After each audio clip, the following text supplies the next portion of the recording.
Hi നമസ്കാരം, welcome back to taste and tales with Sudha. നിങ്ങളെല്ലാവരും സുഖമായിരിക്കുന്നു എന്ന് വിശ്വസിക്കുന്നു.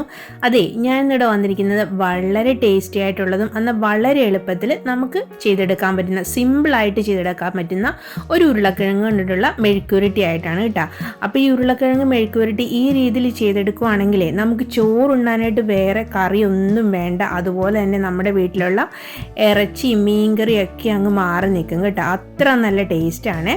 അപ്പോൾ ഈ മെഴുക്കുരുട്ടി ഉണ്ടാക്കാനായിട്ട് ഞാനിവിടെ 4 മീഡിയം സൈസിലെ ഉരുളക്കിഴങ്ങ് എടുത്ത് തൊണ്ടെല്ലാം കളഞ്ഞ് റെഡിയാക്കി വെച്ചിട്ടുണ്ട് കേട്ടോ. നമുക്കിനി അതിൻ്റെ ആ പാകത്തിന് ഇതിനെ ഒന്ന് മുറിച്ചെടുക്കാം കേട്ടോ. ഞാനിതിവിടെ മുറിച്ചിരിക്കുന്നത് ഇതുപോലെ നീളത്തിൽ കനം കുറച്ചെടുത്തിട്ട് പിന്നെ ഒന്ന് നീളത്തിൽ തന്നെ മുറിച്ചെടുക്കുകയാണ് കേട്ടോ ചെയ്തിരിക്കുന്നത്. ഞാനിതുപോലെ ഇത് ചെയ്തതേ ഉള്ളൂ. നിങ്ങൾക്ക് നിങ്ങളുടെ ഇഷ്ടത്തിനുള്ള ഷേപ്പിലുള്ള ഉരുളക്കിഴങ്ങാക്കി എടുക്കാം കേട്ടോ. അപ്പം നമ്മുടെ ഉരുളക്കിഴങ്ങെല്ലാം ഞാനിവിടെ ഇങ്ങനെ എടുത്തു വെച്ചിട്ടുണ്ട്. ഇനി അതിനെ നമുക്ക് ഒന്നും കൂടെ ഇതുപോലെ ഒന്ന് മുറിച്ച് റെഡിയാക്കി എടുക്കാം കേട്ടോ.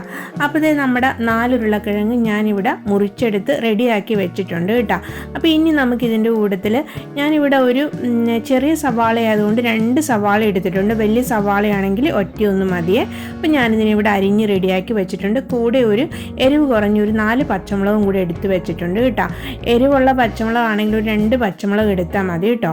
ഇനി നമുക്കൊരു പാൻ അടുപ്പത്തേക്ക് വെച്ച് അതിനകത്തേക്ക് കുറച്ച് വെളിച്ചെണ്ണ ഒഴിച്ചു കൊടുക്കാവേ. വെളിച്ചെണ്ണ തന്നെ ചെയ്യാൻ ശ്രമിക്കണേ, അപ്പോഴാണ് ഇതിൻ്റെ ടേസ്റ്റ് നല്ല സൂപ്പറായിട്ട് വരണത്. അപ്പോൾ ഇത് വെളിച്ചെണ്ണയൊക്കെ ചൂടായി വന്നപ്പോഴേക്കും അതിനകത്തേക്ക് 1 ടീസ്പൂണ് കടുക് ഇട്ട് കൊടുത്തിട്ടുണ്ട് കേട്ടോ. കടുക് ഒന്ന് പൊട്ടി വരുമ്പോഴത്തേക്കും നമുക്ക് ആ റെഡിയാക്കി വെച്ചിരിക്കുന്ന ഉള്ളിയും പിന്നെ നമ്മുടെ ആ പച്ചമുളകും കൂടെ അതിനകത്തേക്ക് അങ്ങോട്ട് ഇട്ട് കൊടുക്കാം കേട്ടോ. അപ്പോൾ ഈ ഉള്ളിയും പച്ചമുളകൊക്കെ ഇട്ട് കൊടുത്തിട്ട് ഇതിനെ നന്നായിട്ട് തന്നെ നമുക്കൊന്ന് മിക്സ് ചെയ്തെടുക്കാമേ. ഈ സമയത്ത് നമ്മുടെ സ്റ്റൗവിൽ തീ ഒരു മീഡിയം ഫ്ലെയിമിൽ വെച്ചേക്കണം കേട്ടോ. ഇനി ഇതിനകത്തേക്ക് കുറച്ച് കറിവേപ്പിലയും കൂടെ നമുക്ക് ഇട്ട് കൊടുക്കാം. അതും കൂടി ഇട്ടിട്ട് ഇതിനെ നന്നായിട്ടൊന്ന് മിക്സ് ചെയ്തെടുക്കാം കേട്ടോ.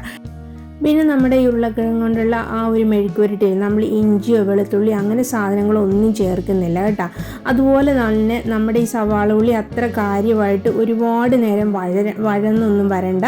ചെറുതായിട്ടൊന്ന് നിറമൊക്കെ മാറി ഒന്ന് വഴന്ന് വന്നാൽ മതി കേട്ടോ. അപ്പോൾ ഇത് നമ്മുടെ സവാള ഉള്ളി ഇവിടെ ഏകദേശം ഒന്ന് വഴന്ന് വന്നിട്ടുണ്ട്. ഇനി നമുക്കതിനകത്തേക്ക് ആ മുറിച്ച് വെച്ച് ഉരുളക്കിഴങ്ങും കൂടി ഇട്ട് കൊടുക്കാം കേട്ടോ. ഉരുളക്കിഴങ്ങും കൂടി ഇട്ട് കൊടുത്തിട്ട് അതിനകത്തേക്ക് പാകത്തിന് ഉപ്പും കൂടി ചേർത്ത് കൊടുത്തിട്ട് ഇതിനെ ഒന്ന് നമുക്ക് ഇനി നന്നായിട്ട് മിക്സ് ചെയ്തെടുക്കാം കേട്ടോ. ആ ഉപ്പൊക്കെ നമ്മുടെ ഉരുളക്കിഴങ്ങിൻ്റെ എല്ലാ സ്ഥലത്തേക്കും പിടിക്കാൻ വേണ്ടിയിട്ടാണ്. നമ്മൾ ഇതിനകത്തേക്ക് വെള്ളം ഒന്നും ചേർക്കുന്നില്ലേ. അപ്പോൾ നന്നായിട്ടൊന്ന് മിക്സ് ചെയ്ത് കൊടുക്കണം, എന്നാലേ നമ്മുടെ ഉപ്പൊക്കെ ഈ ഉരുളക്കിഴങ്ങിലേക്ക് നന്നായിട്ടൊന്ന് പിടിക്കത്തുള്ളൂ കേട്ടോ. അപ്പോൾ ഇതിനെ ഞാനിവിടെ നന്നായിട്ട് തന്നെ മിക്സ് ചെയ്തൊക്കെ കൊടുത്തിട്ടുണ്ട്. ഇനി നമുക്ക് ഇതിനെ ഒരു 2 മിനിറ്റ് ഒരു 2-3 മിനിറ്റ് മാക്സിമം ഒന്ന് മൂടി വെച്ചിട്ട് ലോ ഫ്ലെയിമിൽ ഒന്ന് വേവിച്ചെടുക്കാമേ. ഇപ്പോൾ ഒരു 3 മിനിറ്റിൻ്റെ അടുത്ത് കഴിഞ്ഞിട്ടുണ്ട്. ഞാനിത് തുറന്ന് നോക്കിയപ്പോഴത്തേക്കും നമ്മുടെ ഉരുളക്കിഴങ്ങൊക്കെ ഇപ്പോൾ ഏകദേശം ഒരു 1/4 ഭാഗം തന്നെ ഇവിടെ റെഡി ആയിട്ട് വന്നിട്ടുണ്ട് കേട്ടോ. ഇനിയാണ് നമ്മുടെ ആ ഒരു നല്ല സ്പെഷ്യൽ ടേസ്റ്റ് വരുന്ന സാധനങ്ങൾ നമ്മൾ ഇതിനകത്തോട്ട് ചേർക്കാൻ പോകുന്നത്.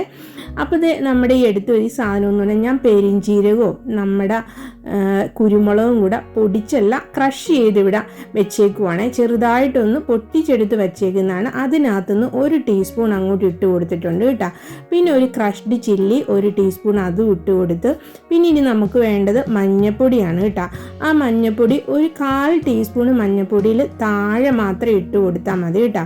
അപ്പോൾ ഇതേ മഞ്ഞൾപ്പൊടിയും കൂടി ഇട്ട് കൊടുത്തിട്ട് നമുക്കിനി ഇതിനെ ഒന്ന് നന്നായിട്ട് അങ്ങോട്ട് മിക്സ് ചെയ്തെടുക്കാം കേട്ടോ. അപ്പോൾ ഈ നമ്മുടെ പെരിഞ്ചീരകവും കുരുമുളകും അതെല്ലാം കൂടി ഇട്ടപ്പോഴേക്കും നമ്മൾ ഇറച്ചി വയ്ക്കുമ്പോഴുള്ള ആ ഒരു മണം ഉണ്ട്, മസാല മൂക്കുമ്പോഴുള്ള മണം, ആ ഒരു മണമാണ് കേട്ടോ നമുക്ക് കിട്ടുന്നത്. ആ മണം കേട്ടാൽ മതി. നല്ല സൂപ്പർ ടേസ്റ്റായിട്ടുള്ള മെഴുക്കുരുട്ടിയാണ് കേട്ടോ നമുക്കിവിടെ കിട്ടാൻ പോകുന്നത്.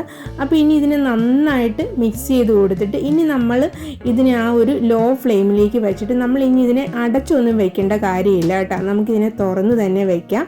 ഇനി ഇതിനകത്തേക്ക് നമുക്ക് കുറച്ച് മല്ലിയിലയും കൂടെ ഒന്ന് ഇട്ട് കൊടുക്കാം കേട്ടോ. എൻ്റെ ഫ്രീസറിലിരുന്ന മല്ലിയിലയാണ്, നിങ്ങളുടെ കയ്യിൽ ഫ്രഷ് ആയിട്ടുണ്ടെങ്കിൽ ഇട്ട് കൊടുത്തുള്ളൂ. ഇപ്പോൾ നമ്മുടെ ആ ചിക്കനും ഇറച്ചിയൊക്കെ ഫ്രൈ ചെയ്ത് ഇങ്ങനെ വരുമ്പോഴത്തേക്ക് ആ ഒരു മണയില്ലേ, ആ മണമാണ് കേട്ടോ വരുന്നത്. ഇപ്പോൾ നമ്മുടെ ആ ഒരു മെഴുക്കുരുട്ടി ഏകദേശം ഇവിടെ ഒന്ന് സെറ്റായി വരുന്നുണ്ട്. ഇതിനെ ഒന്നും കൂടെ നമുക്കൊന്ന് ഇളക്കിയൊക്കെ നന്നായിട്ടൊന്ന് യോജിപ്പിച്ച് കൊടുക്കാം കേട്ടോ.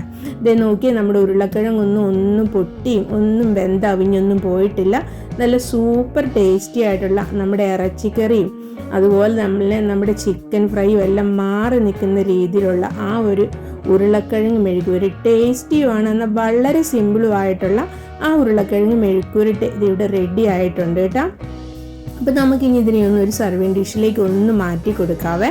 അപ്പോൾ നമ്മുടെ ഈ വളരെ ടേസ്റ്റിയും എന്നാൽ വളരെ എളുപ്പത്തിലും ചെയ്തെടുക്കാൻ പറ്റുന്ന ഈ സിമ്പിളായിട്ടുള്ള ഉരുളക്കിഴങ്ങ് മെഴുക്കുവരട്ടിയുടെ റെസിപ്പി നിങ്ങൾക്ക് എല്ലാവർക്കും ഇഷ്ടപ്പെട്ടിട്ടുണ്ടെന്ന് വിചാരിക്കുന്നു. ഇതെല്ലാവരും ഒന്ന് ട്രൈ ചെയ്ത് നോക്കണേ.